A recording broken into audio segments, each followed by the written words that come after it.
Truly, I went before that team and they threw the question. I stood there, I did not hear their question. Oh my God. Stood. You zoned out. I was just like, let this ground open and take me in. Hello, beautiful ladies and gentlemen. It's a beautiful morning in the city of Lagos, and we're live at the Nimasa podcast studio. It's such a beautiful time this morning. We're having a nice weather here. My name is Adanna, and I'll be your host for today. Today, we're going to be discussing about juicy topics, and we have a beautiful lady here with us at the Nimasa podcast studio, our lovely guest. Please make welcome with me, Miss Ezinne Azunna. Thank you, Adanna. It's good to be here. You like the word beautiful. Yes, I see love already. the word beautiful. Thank you for having me. Yeah. Wow, where do I start from? It feels amazing sitting here with you this morning. I mean, you've worked so hard for so many years in this industry. Hopefully. Hopefully. Yeah. Wow. So I have a couple of questions for you. Okay. I mean, I feel like I'm sitting with a legend here because you've had so much experience in this area. Adanna, ask your question. Before I go into the major questions, would you like to introduce yourself to us, ma? All right, what would you want to know that you haven't known already? My name is Ezinne Azunna. I am the creative director for Maritime TV Africa and CEO Media Traction Limited. Yeah. I'm a journalist. Maritime journalism has been my forte the past 24 years thereabout. Wow. And I'm glad to be here. Yeah. Thank you. Thank you so much, ma. Okay, I forgot I'm the mom. Yeah. She's the mom. All right, ma. How long have you been in the maritime industry? How has it been for you? You said 24 years. Mm-hmm. Yeah. How has the experience been for the past 24 years? How has that experience been? So I'm grateful for growth. Yeah. That's what I'm grateful, because when I look back at when I began, it's almost, I can't recognize that that's me anymore. Yeah. So I began at a point where I didn't know jack about maritime. The only thing I remember knowing is I had a few uncles who were clearing agents. One day at Examiner newspaper, where I was working, I was on crime beat, and I was told to move to the port and to cover the seaport, cover maritime. Yeah. And my immediate boss then, the Dex editor, Agoha, he's still in the industry. Yeah. I was told, go to him, he should take you to the maritime sector. We came to the port, Lagos Port Complex at the gate, and he just said, Ezinne, this is the industry, fill your pages. Dear Lord. So I had baptism of fire from the beginning. Yeah. And I was very afraid, Mm-hmm. I was very naive. Mm-hmm. I was not quarter the confidence I have now. Yeah. So it was just like starting from the scratch. And at that initial time, what mattered to me was how to fill my 4 pages every week. I recall that there were several times I actually just wanted to leave. Like I felt I was drowning in an ocean that I didn't know, and I would be held back. There are ways, when it's time for you to leave a place. Yeah. So for me, it was never that time, For every time I felt like going out and all that, there'll be that pull. Get back into the industry, keep reading, keep studying it, and all that. And I think that was what kept me. God have mercy on me. There was a day at the Examiner newspapers and the board were seated. Then Dr. Ikechukwu was our MD, and Ochimroman and Ikechukwu and Mechi, they were all there, and they had the editorial board meeting, and they wanted an information on the maritime industry. I was less than 3 months in this sector. Yeah. And they were looking for Obiajulo in the office, and Obiajulo was nowhere to be found. And so they said, there's another lady. They said there's another lady who is also on the desk, Yeah. and she's around. And lo and behold, they called me that the editorial board wanted to see me. And I just went upstairs. Going upstairs, I was like, Father Lord, why? Why me? Why me? Because I knew already that whatever question, how you're so afraid that you know already that whatever question that you'll be asked, you failed. You've not heard the question yet. You're not even ready to listen to the question. So that was the kind of thing that happened. And truly, I went before that team and they threw the question. I stood there. I did not hear their question. Oh my God. Stood. You zoned out. I was just like, let this ground open and take me in.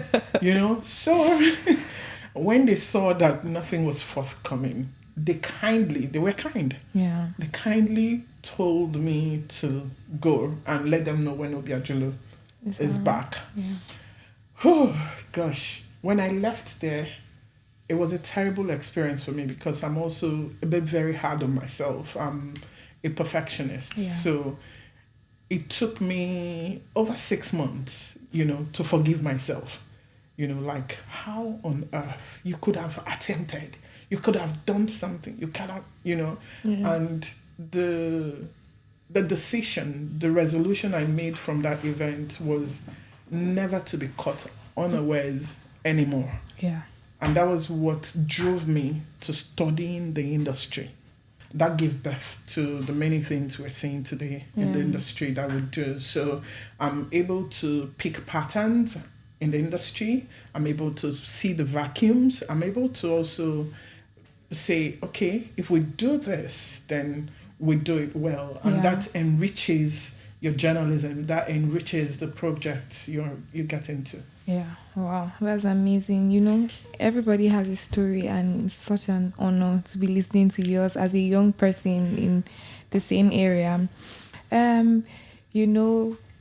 they say, it's a man's world, and I'm sure in the maritime industry, it's filled with men.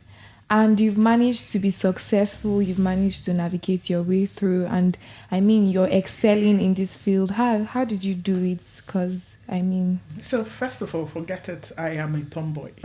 Forget the lipsticks.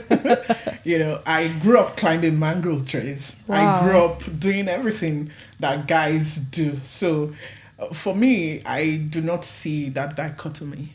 I do not see that, It's true that the industry is very male dominated. Yeah. Well, that narrative is also changing because every day, the last 10 years, the last 5 years, since 2019 also, you find that IMO made a conscious step for women visibility, and the industry is fast embracing it. Yeah. So when you look at our seafarers, you see females. When you see journalists, you see females.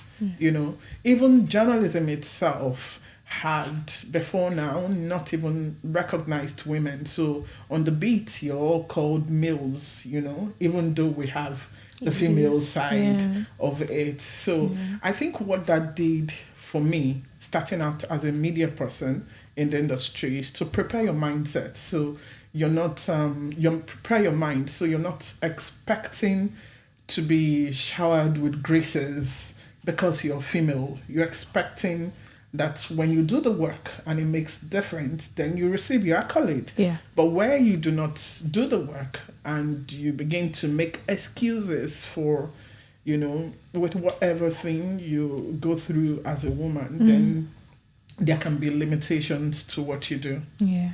So. Wow, that's amazing. So in summary, we should work hard or even harder than the men, yeah? I strongly believe that the woman should work very hard. Yeah. Very, very hard. Okay, thank you so much, Ma. You're welcome. So you've been covering Nimasa for a while now. The maritime industry Okay. holistically. But Okay. yes, we Yeah. have a lot we do with Nimasa. Okay. So my question is concerning your work with Nimasa as a company. So what strides do you think that the agency has made? The agency has evolved. If you ask me what I see that is different in what we've done, I think that we're more deliberate now. Yeah. We know what, as an agency, I think Nimasa is more deliberate. Yeah. I think Nimasa knows what the stakes are. Yeah. So, for example, Deep Blue Project, I applaud that project because we saw in tangible forms piracy drop. Yeah. I applaud that there are legislations, bills that have been passed into laws, like even a bill that the law that encourages the arrest of pirates, for a very long time. Yeah. We couldn't prosecute pirates that are caught here, Yeah. so I applaud that. I also applaud the NSDP program. Well, the NSDP, not program, because Yeah, it's a yeah. program already within it. So I applaud the NSDP. Yeah. Even though I strongly believe that it can be tweaked. What the NSDP has done is that the void we had, because once upon a time, there was that alarm, especially even from the agency, that we didn't have young people coming into the industry, they didn't want to be seafarers and all that. So, but what NSDP has done is that we see that people are willing to come. Yeah. We see that the government is also willing to fund, and ensure the training of our seafarers.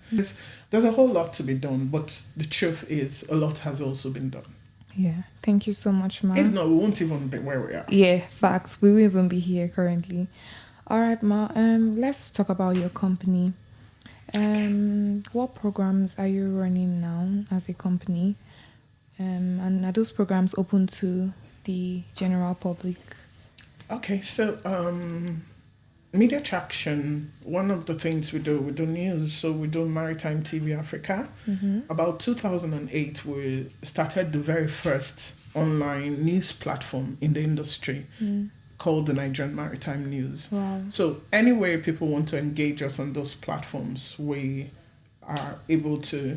But essentially, in recent times, I've seen that a whole lot of people would like us to work on their documentaries. In last year and this year, we've done over 13 documentaries Wow. for industry people. So I think that is one area people can get involved.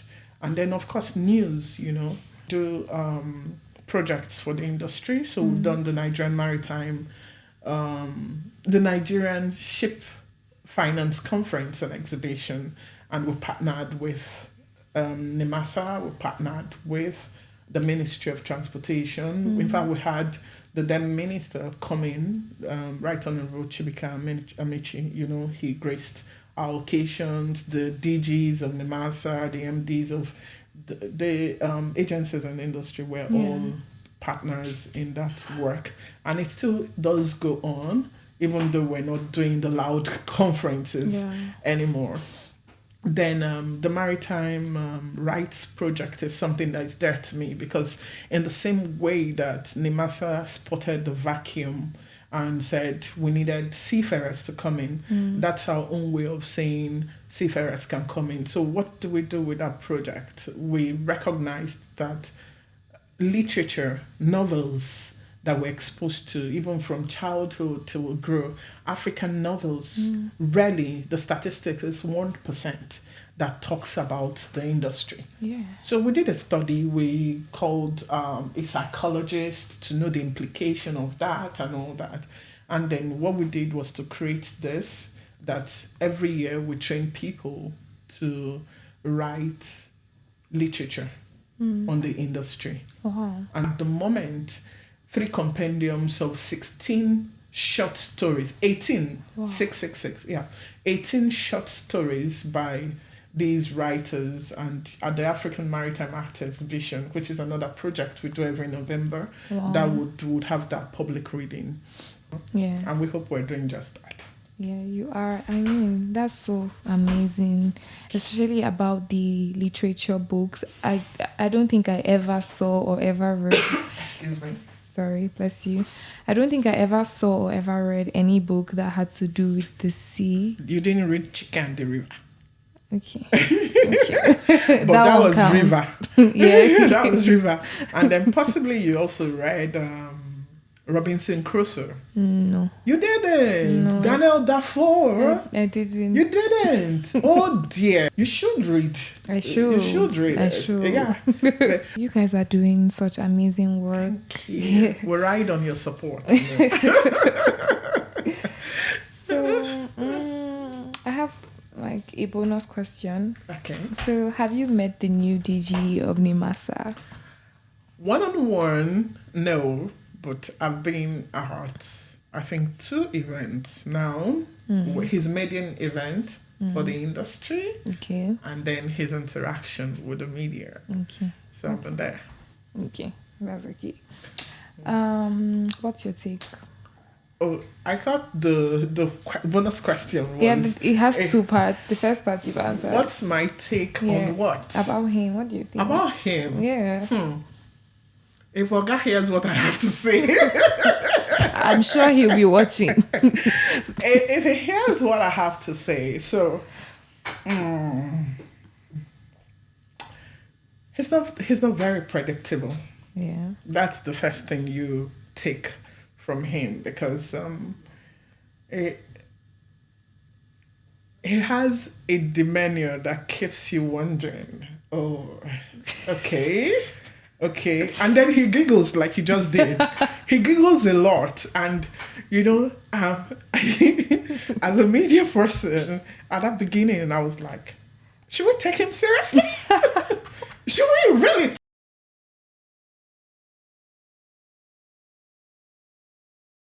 About, I will say, we're working on it. We're working on it. So, but this our last meeting, I listened to his presentation to the media first, and if you're trained in the media and you're trained in communications, you're able to read in between the lines. You're able also to say whether this person actually wants to do the job or not. Yeah. So reading him that day, and it was more of reading the things he did not say and marrying them with the things he said. I think he wants to do the job. Yeah. My prayer is just with him. Yeah. You know how I'm praying for him. That's all. I'm praying that his vision, his thoughts be realized, I'm praying that the system supports his vision. All right. In 30 seconds, as we round up, please, what advice will you give to ladies coming into this sector? Ladies coming into the sector. So I think you stand an advantage when you're coming pretty young. And so if you come in at 22, you know that or 21, 22, or even at 19, some people come in at 19, and start their seafaring career then. But whatever, even if it's not the offshore, if it's an onshore role, anywhere you want to come in, if you come in with a mind to fill a gap in the industry, and then you give yourself a time frame. So that time frame, you're not distracted. You're just going to bend your head to work. Yeah. So you do the work well, be thorough. So that by the time you're coming, be a slave queen, but be a slave brain. Period. Be a slave queen, but be a slave brain too. So that at the end of the day, it's not just we're letting women because we're letting women. It's we're letting women because they are the best brains available. Yeah. All right, thank you. So ladies out there, Mrs. Ezinne has said, be a slay queen and be a slay brain. Yes. Thank you so much, Ma, for coming on our show. Really appreciate you for honoring our invitation. Thank you, Adanna. Yes, so we have come to the end of this episode. Thank you so much to our beautiful listeners for tuning in. We love you. Please don't forget to subscribe, share on your social media. See you next time on another episode. Bye. Bye.